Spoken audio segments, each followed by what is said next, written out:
Thank you, everybody. I'm Lily Verdone. I'm the executive director for MALT, and I want to thank everybody for coming today because this is so special for us as an organization to be able to convene a discussion around the future of agriculture, because it's critical right now to really figure out how we invest back into our community. And that's why we're here. And so before I introduce our panel and we get into the questions, I just a little of the why is that MALT has been around. It'll be 45 years this coming year, and which is an amazing feat. We were the first agricultural land trust in the United States. And here we are, almost 45 years later. We protected half of the agricultural land in Marin County that's privately held. And I will say, yes, that's good. And that really is thanks to so many people here and this community. And I think that as we look at what the future is, and the future for the organization, and the future for the whole community, for MALT, protecting land as a land trust, that's our bread and butter. We do that not easily, but that's what we do. I think the harder piece is what we're facing now, the softer piece of it. How do we support our farmers and ranchers into the future? How do we steward the land that's been protected? How do we make the livelihood sustainable and provide housing and an economic structure that's going to get us into the future? And so that's what we want to talk about. And there's been a lot of tough conversations around that over the last several years, more than that, but really also the last few months. And this came up for us as we were hearing so much from our community about, we just came out of an extreme drought. There is, a really hard time to get supply chain kind of loosened up so we can actually do the work on the ground.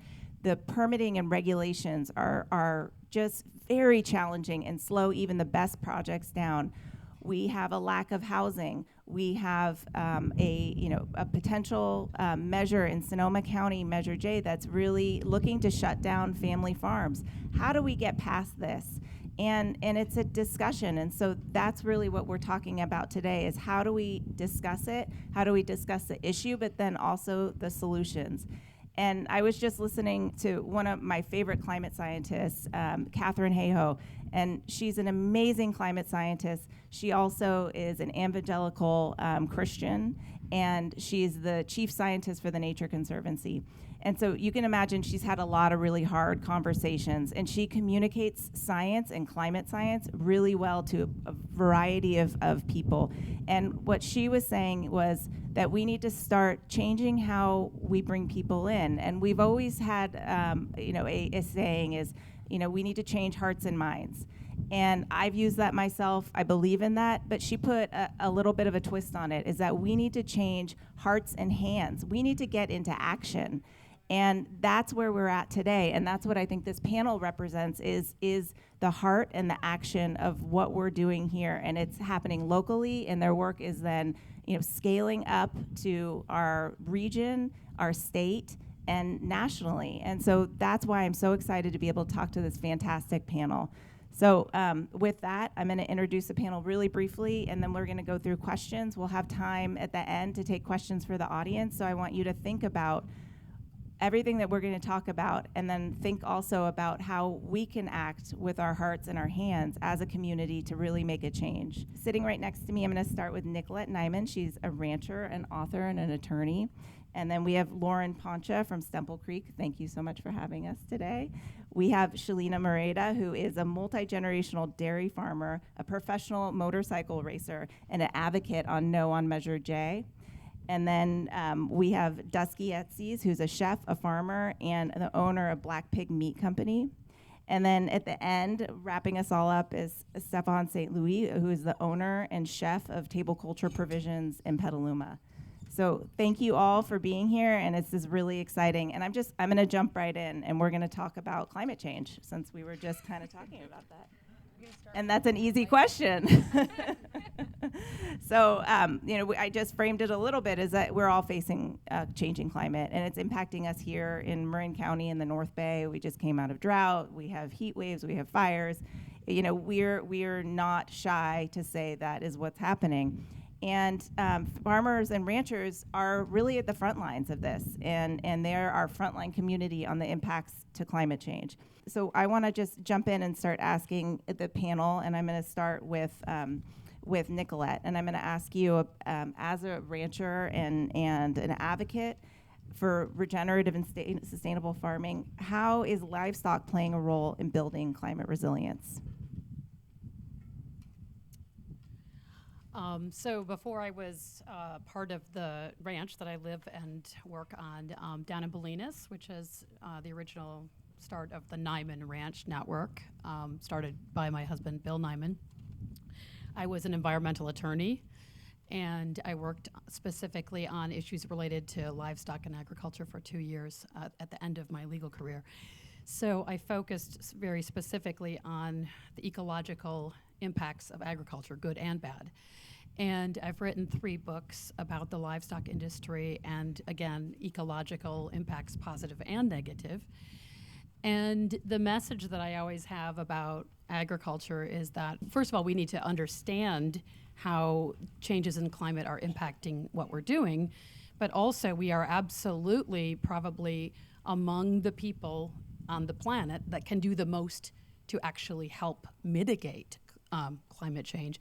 And in the mainstream dialogue, there's so much discussion about food and climate change, and it's always so oversimplified. It's very frustrating as someone who's been working on this for a couple of decades and trying to understand and explain the ecological impacts of agriculture, because the number one message I hear over and over again every single time I have the radio on or I'm watching TV about climate change and food and agriculture is just eat less beef, which I think is about the stupidest advice you could possibly give to consumers. Because what you can do as a food consumer and what you can do as a person involved in agriculture is to help construct ecologically vibrant ecosystems. And that's what all of us, I think, in the regenerative agricultural movement are trying to do. And that's incredibly variable depending on where you are, both not just like California versus Michigan, but even just the difference between this ranch and the ranch down in Bolinas that I live on. So it's very site specific. But I think for me, sort of the key, because I know we have a lot of stuff to get through and we have a lot of people up here, so I don't want to keep talking. I could talk about this literally for hours, but I won't.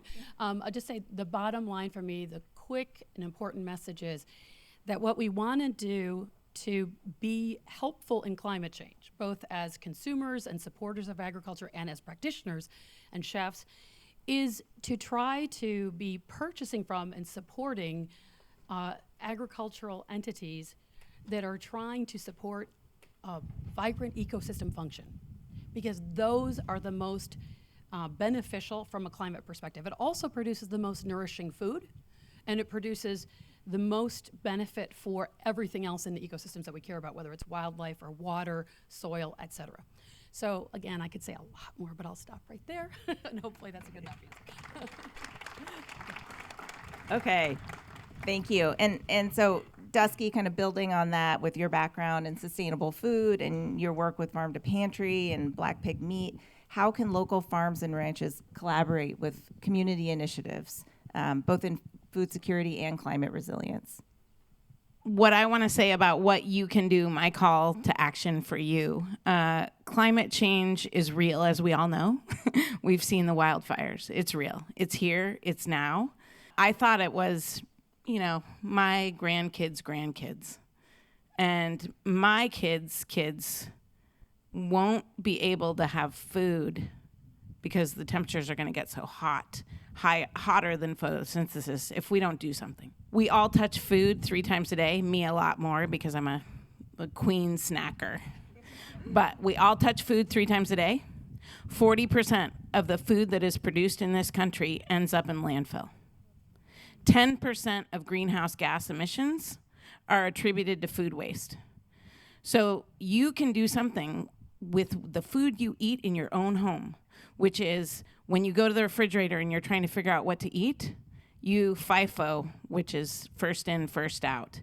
So you go in there and you eat whatever has the shortest shelf life so that it doesn't end up in the garbage. You make sure when you look in your fridge and you see stuff that's starting to head south, you figure out projects for yourself. Am I going to make stock? Am I going to make soup? Am I going to use my freezer and freeze all this stuff? What am I going to do to make sure this does not end up in the garbage? Am I going to use compost and feed my animals? That's what we do at our home. We have pigs, sheep, goats, chickens. We save all of our scrap and we feed it to our animals. But so if you make sure your food waste does not end up in the landfill, you have the power to stop global warming with the food you eat 3 times a day. That's what I have to say in my short tidbit.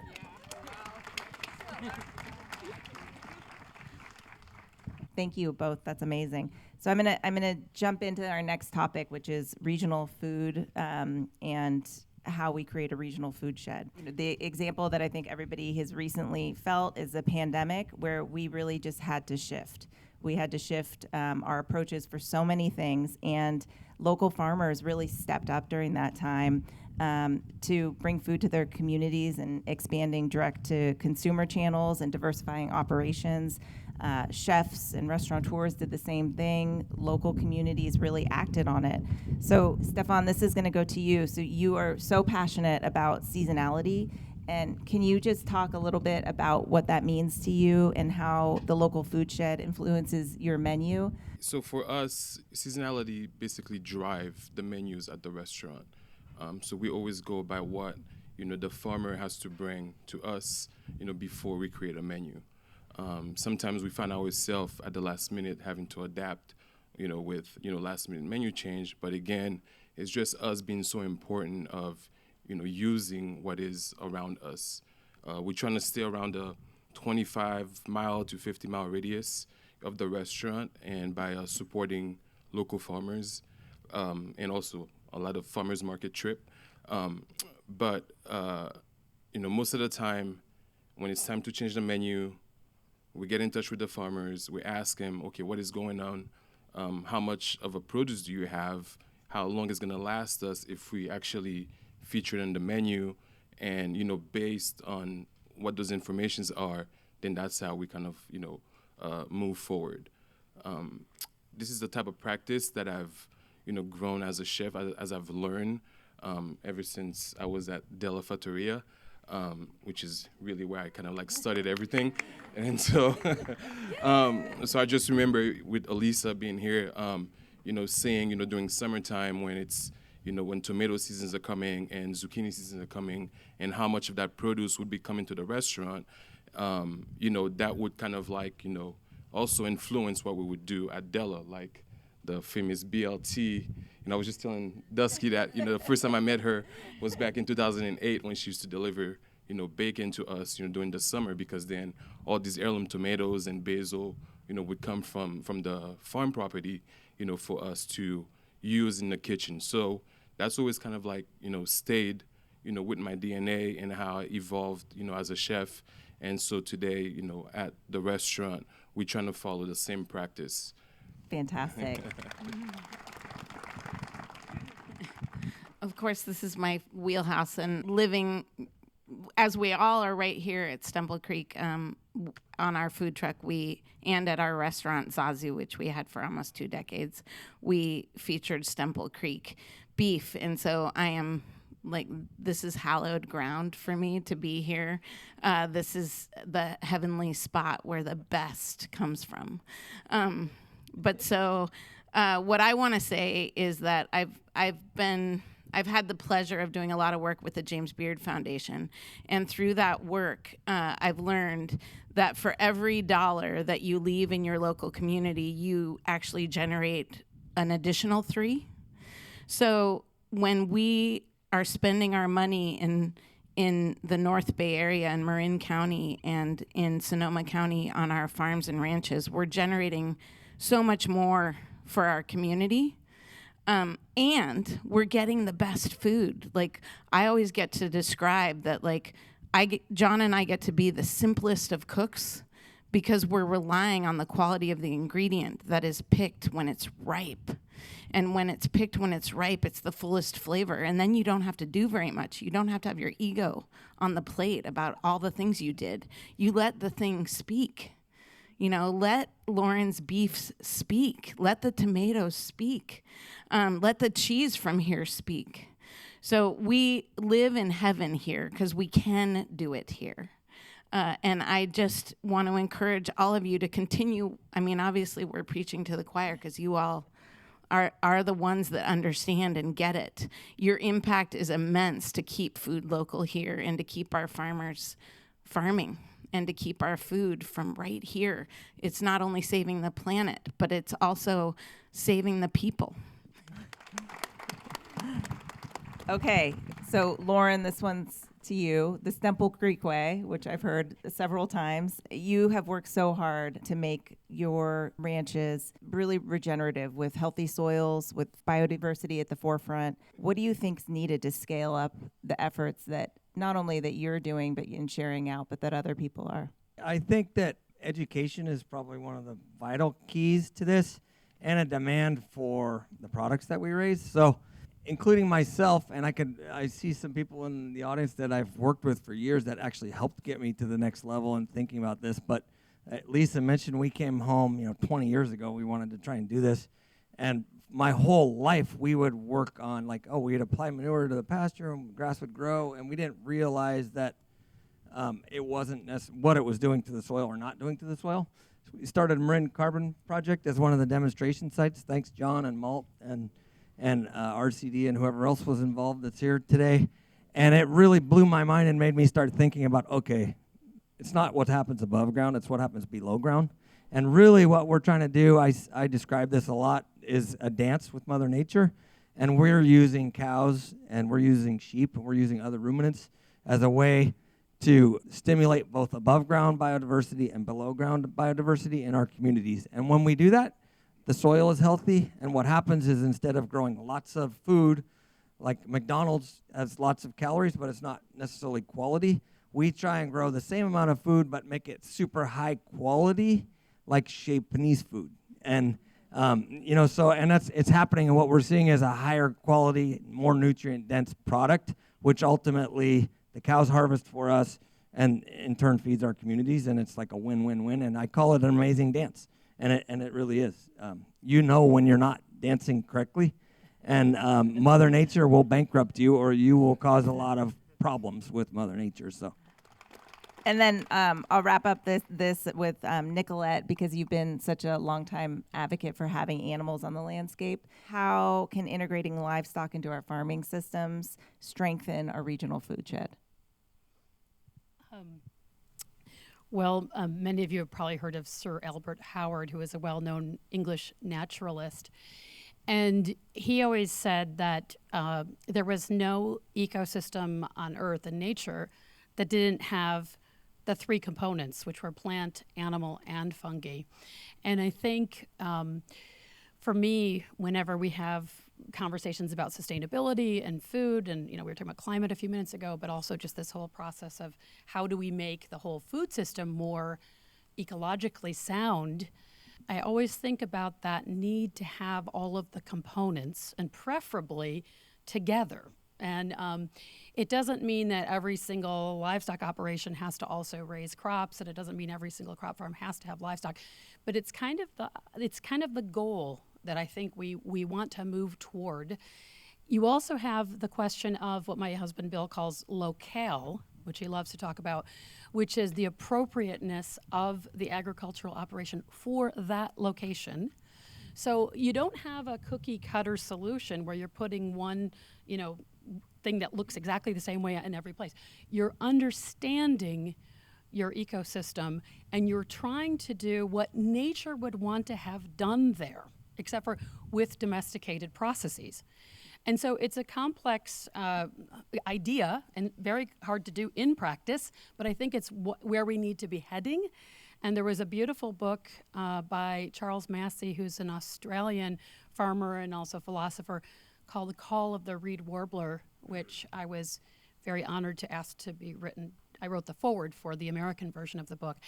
And I thought that was kind of exactly what the whole book was about, was trying to get all of us to think about this idea of understanding our landscapes and what they're supposed to be doing, how they're supposed to be operating, and then trying to do agriculture in such a way that it actually respects and it even enhances that actual landscape function as it would meant to be. So he talks a lot in that book about the indigenous populations of Australia and how they produced food. And I think there's more and more thought and understanding in the US as well about trying to understand in a much longer term how people lived here more in harmony with the land. But I think that whole idea of trying to think about animals as a really important component of sustainability and regeneration is something that is still kind of absent from the mainstream conversation about sustainability and food. So my big passion is to keep injecting the animals into the conversation. Thank you. And that's such a great segue. So we're going to talk next about policy. And I'll start with the positive first, is that in California, we have a statewide proposition, Prop 4, which is the biggest climate bill that has been proposed. And it's, if passed, it would infuse $10 billion into the state's budgets to distribute to projects like this: working lands, stewardship, land protection, the 30 by 30 movement. So it's really exciting to see that support at the statewide level.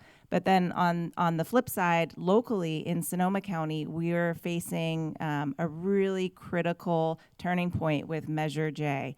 And you probably see everybody's wearing these "No on Measure J" signs. You've probably heard a lot of this, a lot of the information that's come out there, especially if you're on our email list. We've set out some information for voters and to talk about it with your friends and family.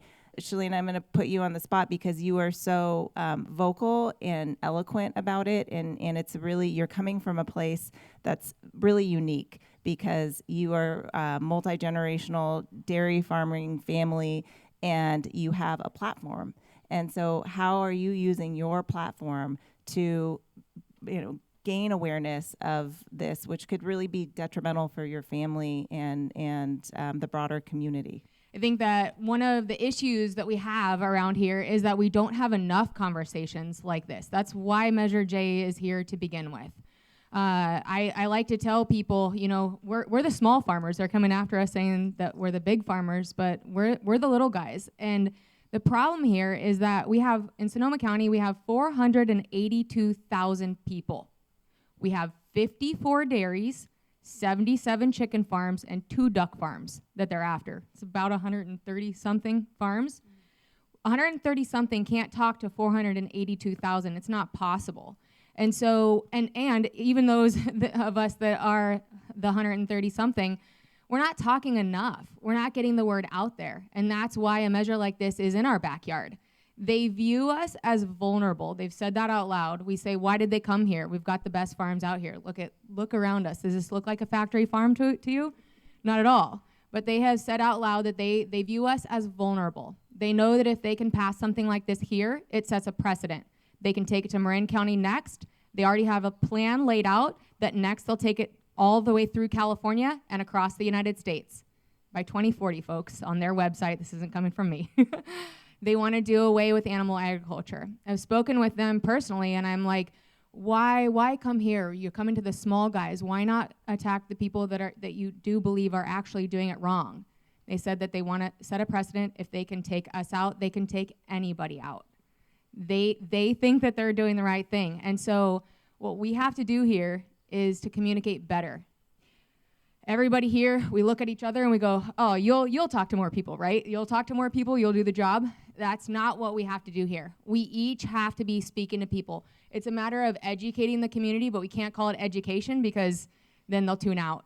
But this is a matter of getting the word out, making agriculture cool for people again, raising that conversation. A measure like this will topple Sonoma County. It's not gonna, if any of you don't know about Measure J, I'd love to go into detail about it later. This is not going to just affect the big guys like they want us to believe.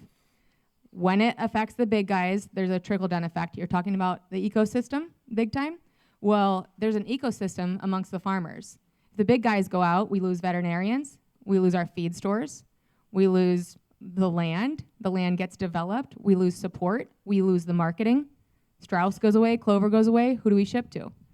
Right? So it's a whole ecosystem. These are the things that are not being talked about. And so when we talk about sustainability, I would argue it's not just about the land anymore.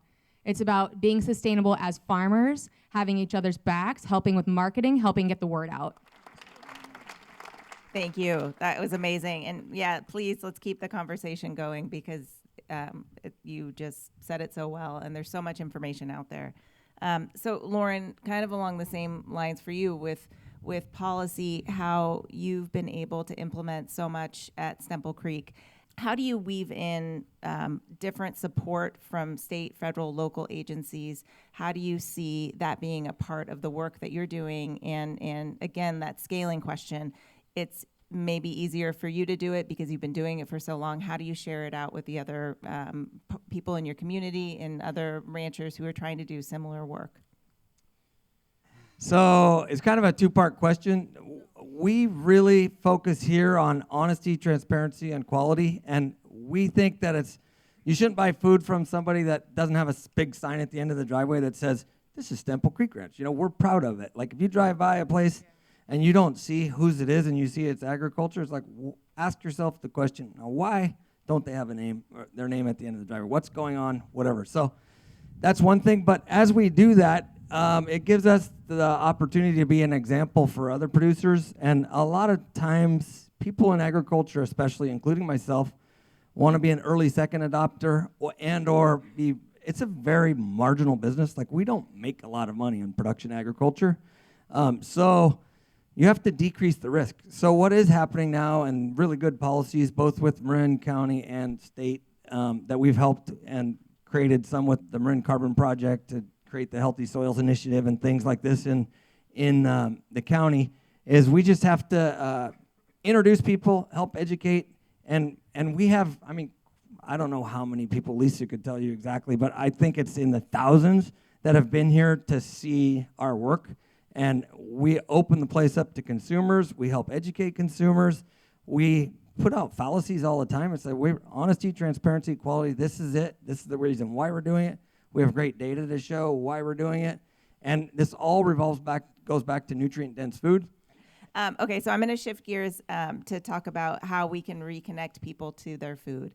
And that's always a big thing. So we all know many people are disconnected from their food. They don't know where it comes from. So many people haven't had the opportunity to come out to ranches and farms that are in their community, or even, having local food sheds. They don't know what that is. And that is something that we need to work on as a broader audience. And so, Shalina, I'm going to pass this one to you because you grew up on a dairy farm. You're a multi-generational dairy farmer, and you promote agricultural awareness. So, and how do you reconnect people with their food? How do you talk about that? Again, your platform, because you're a professional motorcycle racer, you have a different voice. And so how do you talk and reconnect people with their food and get them to understand? Well, I think that the key is talking to those people that we don't normally talk to. No offense to all y'all. But I think that we need to figure out how that we get out and start talking to the people who aren't ready to listen to us and just sitting down ready to hear what we have to say. We started this organization called Communities for Food and Family Farms, and we built the No on J signs that you guys see all over. Hopefully you like them. One of the things that Bronte, she's a part of our crew, she came up with is that we have to lead with joy. We have to make this something that people want to hear about, make it fun, And I have a friend who he teaches auto shop at the Petaluma High School, and he talks about he talks about how getting kids into the trades is you have to show them that it's fun, show them that it's interesting. If they don't see it, they don't know to aspire to that. They don't know to want to do it. It's the same thing with agriculture. We're real good at talking in our own little circles, right? But we need to start talking outside of our circles. Start talking to people that we wouldn't think that would want to hear it. Talk to the people at the restaurants. Bronte and I have talked to a lot of restaurant owners because of this Measure J thing. And what we've learned is most of them don't know where the food that they're getting actually comes from. There's a major disconnect between the people who eat the food and the people who grow the food. And that's our fault. We're being lazy as farmers. We have to get out and be talking to those people. We're all afraid. We don't want to open up the doors and have that transparency that we love to talk about because we're getting attacked. Like, frankly, I was just chasing around a drone this morning that was flying over our ranch. We are getting attacked left and right. We have trespassers all the time. My name, our family's name is on posters that they're putting up all around Santa Rosa and Petaluma. We think we're doing things well. We think we're doing things right. We're going toward regenerative. We're the old school way of farming. Our cows are on pasture. The problem is we don't talk about it.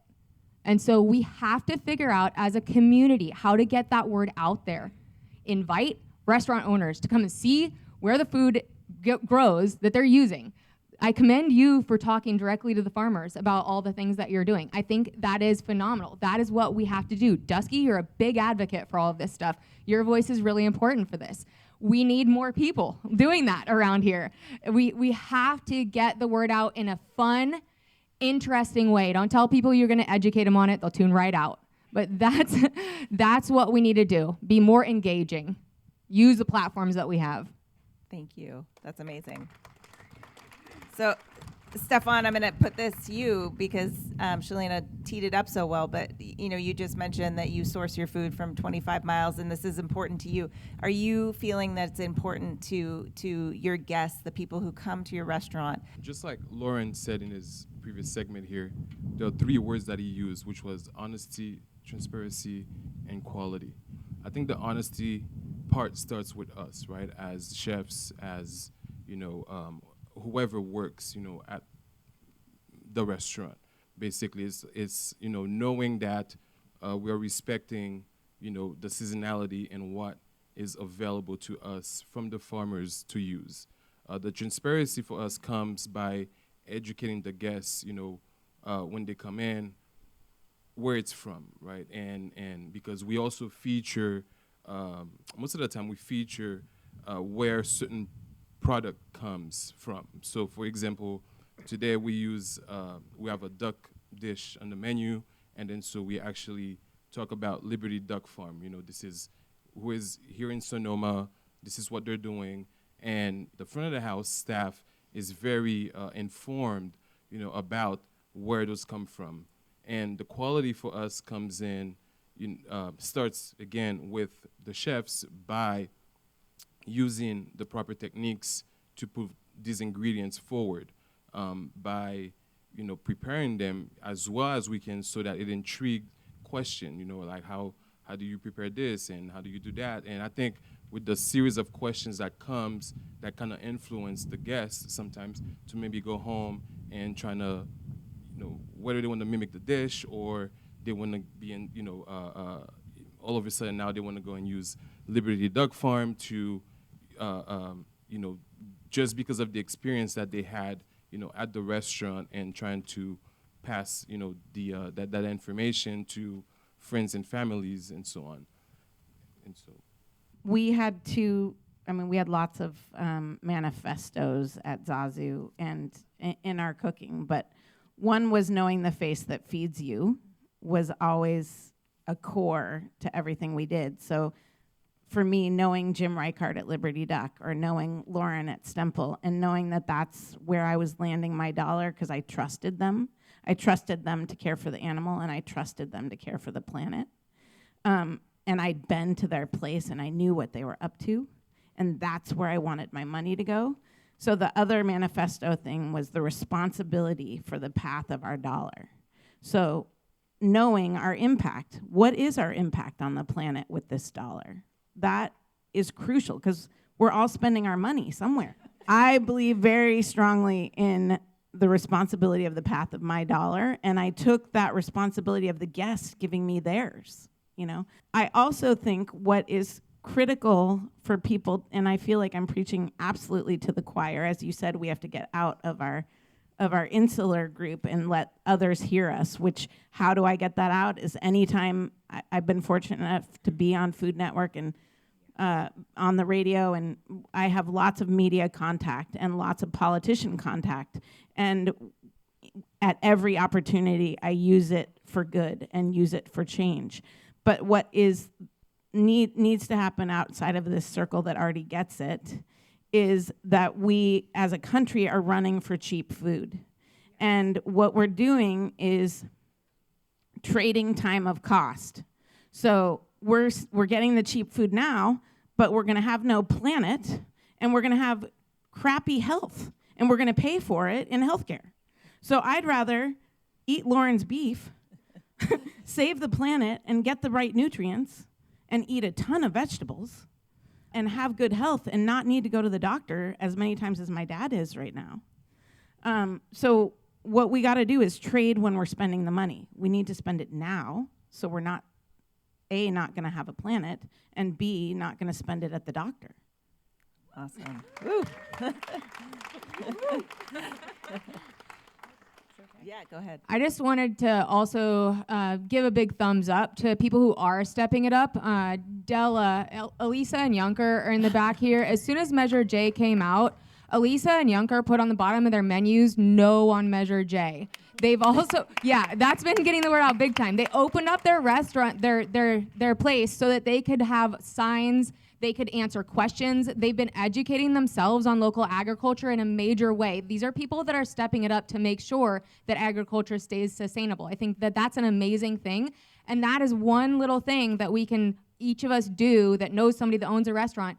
Well, just like what you said, talk to the people that come in there. They're eating your food. They clearly want it, you know, they have a connection with you. And then another little thing that I do is when I'm at the grocery store and somebody's looking at, you know, what packages to buy, if they're looking at the cheese, I always go, is it made in California? Because it opens up a conversation, you know? I don't care if it comes from my dairy, but as long as it comes from California, then we're supporting that ecosystem that is our local supply, right? And I think that that's a really good thing. Now, the other thing is a lot of people can't afford to buy the super ultra local stuff. The thing that I hate about what they're doing with Measure J is they're trying to squash it. They're trying to squash it all together. But what they're doing is going to hurt the people who can't afford the food already. If we are being really conscious about where we are voting with our dollars and putting them into the local systems, it's going to make the local system not so unobtainable for a lot of people. So I do want everybody to think about that too, because you brought that up. Okay, I'm done. Thank you. I wanted to ask Nicolette the same thing. Since you're an author, you have a platform as well. How do you talk and get people to reconnect with their food and Foodshed? Well, I think one of the things I love about the food part of the whole agriculture, food, et cetera, conversation is that food is really closely connected with joy if you're eating good food. And one of the things I think we often do when we're talking about food and agriculture is we forget that joy that food brings to people and the potential for greater joy when we know what the face is that provided it, and when we know that we're supporting our local economy and just the eating quality of really good food. And one thing I've done a lot of research on for my books is about the difference in nutrient value of sort of well-produced food from regenerative sources, and it's dramatically greater. But it doesn't get talked about very often that correlates with greater flavor as well. And there's a whole body of research by a lot of people, but I would particularly recommend the book Nourishment by Fred Provenza, which I've read twice because it's one of the most extraordinary books I've ever read. The whole thesis of the book is that we are hardwired to recognize what nourishes us and that we recognize what we need.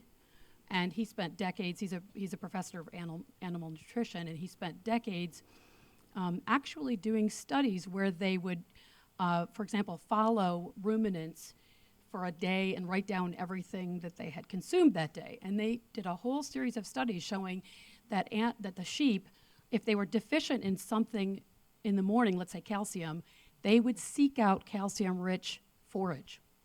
And at the end of the day, that deficiency had been rectified. And the whole thesis of his book is that it's not just wild animals. We all know that wild animals seek out the foods they need. He has proven, and many others have done as well, that domesticated animals have the same ability, and he argues in his book that we humans have it too. So if we're eating real food, nutrient-rich food, we are actually able to discern through what we prefer to eat, the flavor, what nutrients we need. Now, it sounds a little woo-woo-y, okay, but there's really good science behind this. And I think the bottom line is that there's a lot, Alice Waters loves to talk about the delicious revolution. There's a lot of deliciousness and joy in this whole conversation, and I think we don't want to forget that. Thank you. So, because we all care about this, and this is so important to everybody, what is the one local food product, other than your own, that you believe everybody in this space should try? Mine's really quick and easy. No matter where you live, you can probably find someone who's raising hens, egg-laying hens on pasture. Find that person and buy all your eggs from that source. Because if you're buying them at the grocery store, you are missing out on a lot of nutrition and, as I was just talking about, flavor. And super easy to do, especially in California. They're everywhere.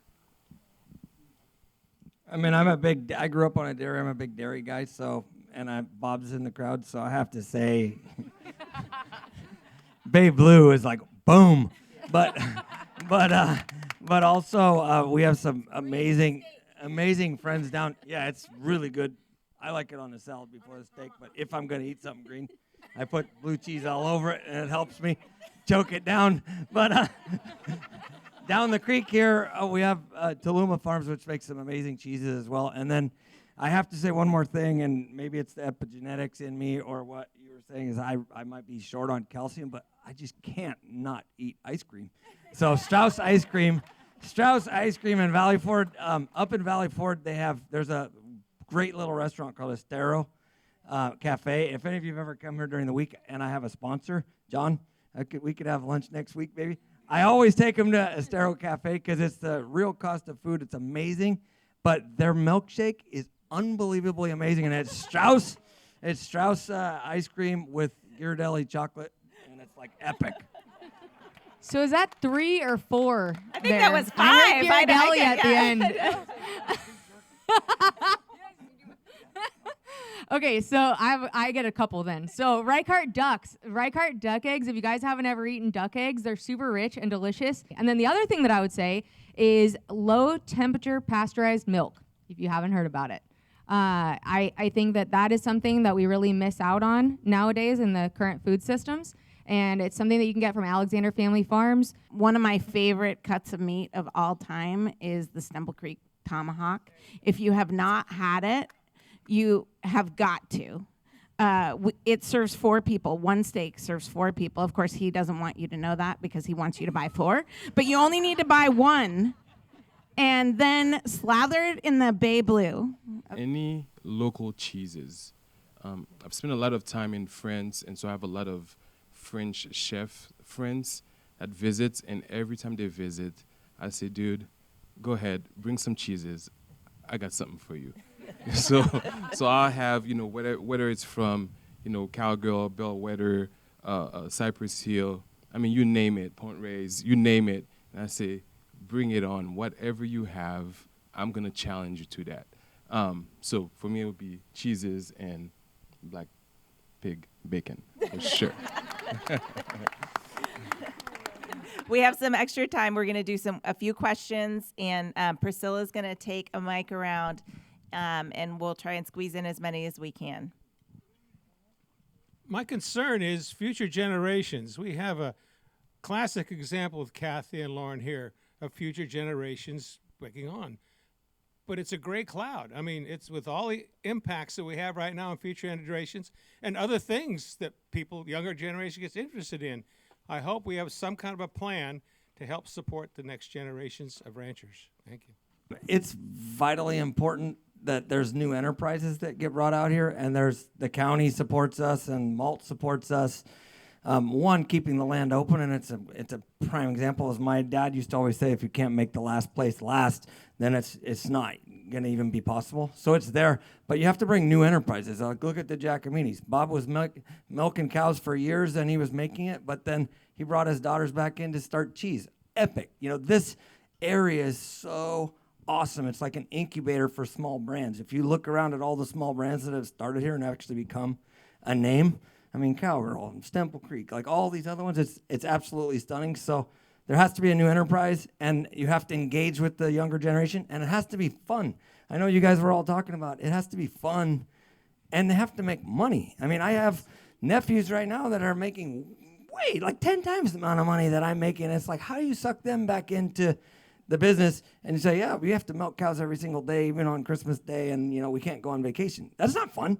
We have to make it fun and exciting, and that's work, and it's going to be the next generation's to do that. So I think it's awesome and it's going to happen. But For me, I think one of the big things is incentivizing doing it right. We have to, instead of having so many regulations and shutting people down and oh, you're doing it wrong and trashing those people, I think that we need to build people. And I think that, the newer generations see how hard it is for their parents. And, if you talk to a farmer, we're told the first three things out of their mouth are negative. It's, we don't make enough money, we're constantly getting attacked, and this is really hard work. We have to change our narrative. We have to start talking about what we do in a better way. This is beautiful. We love what we do. We get to be around the animals all the time and share time with our family, which is kind of good and bad sometimes, I guess. But I think that that's a big part of it. For me personally, I'm guilty. I'm a motorcycle racer, and professionally, that's my job. My job isn't on the farm anymore. But my parents talked to me enough that I know how important that this is to be able to pass on to the next generation. And so I came back to help to fight for the family farm because I think that it is so important. So I think that talking to the next generation is a big part of it, and talking to them in a way that isn't just talking about the negatives of it. Talking about the good life that it brings us, It's a wholesome life. It's a really good life. I think that's important. Communication is key. Thank you. I was wondering, we're all farm-to-table sort of people, but we're a fairly small group. Most people like going to Wendy's and McDonald's. Explain to the Wendy's, McDonald's people how things will change considerably, even for them, if it starts here. One of the things that we're finding is that when we're looking at where the money's coming from on these sorts of things, I'm almost worried that those types are going to benefit if we get shut down. And so I wish that I had a more glamorous answer for you. I don't think that there's convincing them that they're going to be affected. I think that if anything, they're going to be affected in a better way. When you start looking at where the money's coming from to try to shut down the smallest farms in California, you go, okay, do they want to take the land and develop it? Do they want to shut us down so that the money goes to the actual corporate farms? Like, where is it coming from? And it could be a plethora of things, right? But so it's my worry that, 84% of the beef packers, I think, is owned by 4 families or 4 companies is all. And so you think they probably want that extra 16%. They don't want Lauren in business. our very best customers are ex-vegans. They realize that. No, it's really true. They realize that they need meat to be healthy, and their doctors tell them you need meat, so they go to the highest quality, best meat they can find. I'm not kidding you. Weekly, we hear this. That's great. I too can attest to that. I was a vegetarian for 23 years, and now I raise pigs in my backyard. So it's like a twist of how we're going to change people. I didn't think that we could change the world to be vegetarians, but I felt like maybe we could change people to buy the meat that is right for the planet and right for the animal. It's also, too, I think that, when we're talking about dairy, we're talking about meat, we're talking about health, we want to think more broadly and talk about who's it impacting if we take it away. And for dairy is really maternal and childhood health is critical to connect with dairy. And so that in itself, no one's going to deny a kid to have milk and a pregnant woman to have milk and the calcium that they need. And so just starting at the basics and educating people and having these discussions is where we need to go. And also supporting the little guys. It's Yes. not about taking out the big guys, support the little guys. So I was a teacher for a long, long time, and one of the best things was MALT had a summer workshop for teachers.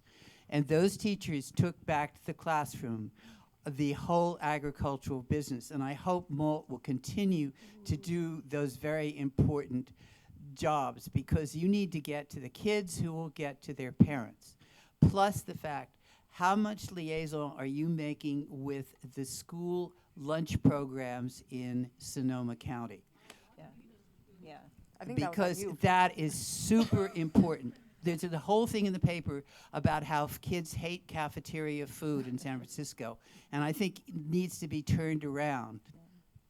Yeah, I mean, on Malt's end, we are partnering with some fantastic and wonderful educators that are doing the work on the ground. We have, one of Walker Creek Ranch, which is under a Malt easement, sees thousands and thousands of school kids each year from Marin and Sonoma County. My sixth grader is going this year for 4 nights, and they are doing a full education. And so it's amazing to be able to see the progression of an organization like MALT, where we've been able to empower our partners and have a really broader impact because of that. And so I think it's fantastic. There's also lots of wonderful organizations doing direct to school programs, food programs, and so that's fun, that's a foundation that we need to continue to support. And we do that. MALT does that through our partnerships.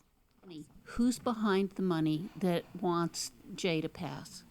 We should have a full-on conversation after this, but it's a little bit scary because there's a lot of different organizations that call themselves environmental organizations, which of course we all want to support, right? But a lot of them are interconnected, and they're going through and doing things like suing farms out of business. If you heard about Mulus, the rye carts are under fire right now. My family is about to be under fire with them. My family's Moreta. We're dairy. And so when you follow the money, you find this web behind them. You look up court documents and you see that they're all listed in these court documents together. I don't think that they expect us to be looking into this stuff. They know that historically agriculture is kind of disjointed and we don't communicate real well. And so I think that that's something moving forward that we really need to change. Organizations like MALT are important for that, and communities for food and family farms. I'll add to that too, is that I think one of the benefits of Measure J is that people are coming together, and that we are seeing these coalitions like Shalina mentioned, and it's really important to be able to take that momentum and not have it stop in November, but to grow it and build and build and build. I just wanted to say about the money, because I think that's a really interesting question, not just for this measure, but for this whole movement to reduce or eliminate animal-based foods from the American diet. A lot of that is coming from sort of weird places that you wouldn't necessarily expect, and I have experienced it firsthand, and I've read a lot about it, and a lot of it is a lot of people coming out of Silicon Valley believe that we shouldn't be eating animals. I mean, Bill Gates, for example, has put enormous amounts of money both into buying farmland and also into creating fake chicken. So there's a lot of strange ties between high tech and fake food and attacking traditional agriculture and trying to basically eliminate animal-based food from the plate. So that kind of might sound like paranoid rantings, but it's well documented. But we can show you the paperwork later. To me, dialogue is really critical, and so it's easy to get into an us versus them, we're the good guys, they're the bad guys, they're the good guys, we're the bad guys. I think we have to get away from that. And the guy that's the Trump voter that you say, I'm never going to talk to him at all. It's really interesting if you just say, why did you vote for him, or why are you voting for him? And just get a dialogue going, because we're all essentially human beings, and when you start finding the commonality, then you start making real inroads rather than the differences. That's just a comment. My question is, of those of you, maybe, I don't know how many of you have a big vision and how many have a more community vision, but I'm sort of a visionary type guy, so I'm really interested. I mean, this is nirvana in terms of agriculture on Earth, right? I mean, people come from all over the world to West Marin and Sonoma to see this phenomenal place that we have here, and all these organic farms and this whatever.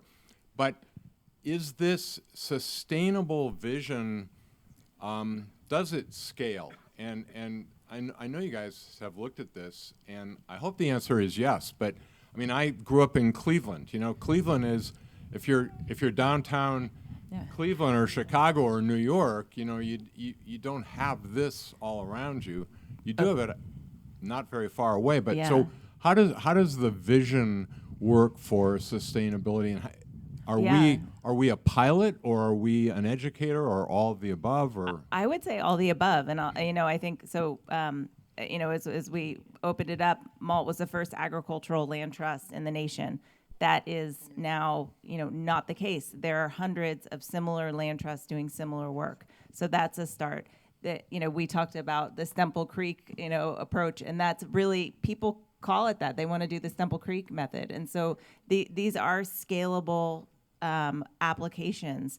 The Marin Carbon project is another one where that's working internationally now. So things that happen here, they scale, and that's the point, is that we can do things here and we can share it out and we can educate others. And if you can't do it right here, you can't do it right anywhere. To me, it isn't a question of is it scalable. I think it's absolutely, it has to. Agriculture has to transition. We have absolutely decimated the soils of this country, both in terms of just their existence. I mean, the erosion is terrible, but also the biological life in the soils has been just killed through both plowing and mass agricultural practices and through the application of chemicals. I mean, we have to transition. We're also totally dependent on fossil fuels right now for agriculture, not just for machinery, but for those chemicals. Those are all made out of fossil fuels. These are finite resources. We must move towards regenerative agriculture. And I think the good news is that there are these little lights, little examples. A lot of them happen to be right in this geography. But I spent a lot of my time traveling around the country and around the world, visiting amazing agricultural operations and beautiful restaurants that are connected with those places, and schools that are getting all of their food from local farms, et cetera. And I am extremely optimistic, because what I've seen all over the world is an incredible recognition of the imperative nature of this transition, and especially people below the age of 40. I don't know. You might be the only one on the panel who might qualify, but they get this. I mean, in a way that most of us in the audience that are above 40 don't quite get it, because it wasn't part of the conversation when we were growing up. But there's a much, much more basic and fundamental understanding among younger people we have to produce food in a very different way. But we have to get that out, because part of the problem is, I have a hard time agreeing that it's scalable, if I'm being honest. We're at the dairy industry. In the dairy industry, we're under constant pressure to grow. We're on the chopping block for going out of business because we're not big enough. My dad and I talk about it all the time. And so I have a hard time knowing if it's scalable. And so the only answer that I can have on that is that, yeah, it's scalable if we market it well. If we make it something that people want, then yes, anything is scalable. You see that with the craziest inventions, right? And so we have to do a better job of marketing, and then it is scalable. As it is, I think that he's got a niche market over here, right? It's a niche market because it's not crazy scalable. That's part of the beauty of it. But if we get the word out and we market it, yeah, rebuttal, argue with me. So I think it's a great question, Bob, and I think it's a choice to scale or not scale, and this is where the honesty, transparency, and quality comes in. So as you scale, it becomes more difficult to tell the story to get the consumers to still vote for you. I think, right now, Shalina, and this is a real fact, is 80 to 90% of the grass-fed beef in America is imported from other countries. So there's a crazy amount of opportunity to grow Stemple Creek. But do we want it to be on every shelf around the country, or do we want it to be a really awesome brand that the rancher and yeah, I work with Bill and Nicolette, and we buy their cattle and we use them in Stemple Creek, and we do this same relationship with 6 or 7 other farmers, and we could make it 800 farmers if we want to, but it's going to take capital and a plan and a vision and excitement, and maybe that's what my nephews are going to do, or my daughters are going to do, or somebody else are going to do. But we're about time, so I just want to give everybody just a quick wrap up, and anything else that's on your mind that you want to close with, or you're going to see a mantra coming from Stemple, and it's to educate consumers about frozen meat, and it hits on what Nicolette said, is locale, seasonality, all of these things that everybody's mentioned here. There's absolutely nothing wrong with frozen meat. It's actually the way we should be eating meat. We sell a lot of meat frozen, and people are like, oh, you have to slack it out perfectly. You have to do all this. You know, it's really a BS deal. I put a frozen steak on the barbecue, and people are like, oh, that's the best steak ever. When was it killed? I'm like, what, a year and a half ago? And so there's something in their mind that's like, oh, no, frozen meat is not good, and it's amazing, and it's actually better for the planet, in my opinion. And then one other thing is, what Lisa mentioned earlier is like, the reason why we have this place is for events like this, so thank you all for coming. And what an absolutely epic West Marin day today is. Like, unbelievable. Yeah. I'll make it short and sweet. So I just want to thank everybody for being here. This is really a really cool thing to be a part of. Try to talk to one person that's outside of your circles about the importance of local agriculture. Remember that it has to be outside of your circles. I talk to the people in the aisles of the grocery store. That's okay. And then when you leave here, if you have time to look up our little group that we have formed, Communities for Food and Family Farms. We're foodandfamilyfarms.com online. You can grab one of our wristbands that are over there on the tables. We'd really appreciate the support because we are trying to continue this conversation moving forward because we think it's important. Thank you, everybody, so much. This has been amazing. I want to wrap up by thanking all of our panelists. That was so cool, and I hope that we can do it again. This is amazing format, and let's keep the conversation going. I also want to thank our community business partners who have been so generous and sponsored this event and provided food and desserts that are sitting out there and drinks. And so we talked early on about what is the call to action? What are we asking today? What are we getting out today? And I want to go back to the hearts and the hands, and I want you to take action and to take action to support the panelists, the community partners, MALT, all of our local resources, because that's how you can really, really have immediate impact in your community, whether it's political impact with voting with Measure J or Prop 4, whether it's having a local impact of buying local food and supporting local agriculture and our food systems and having healthy, stewarded lands. All of that is critical, and that's what you see in your backyard. And so make that happen and talk to people and continue the conversation. So thank you again so much. Thank you for your time, and thank you, everybody on the panel.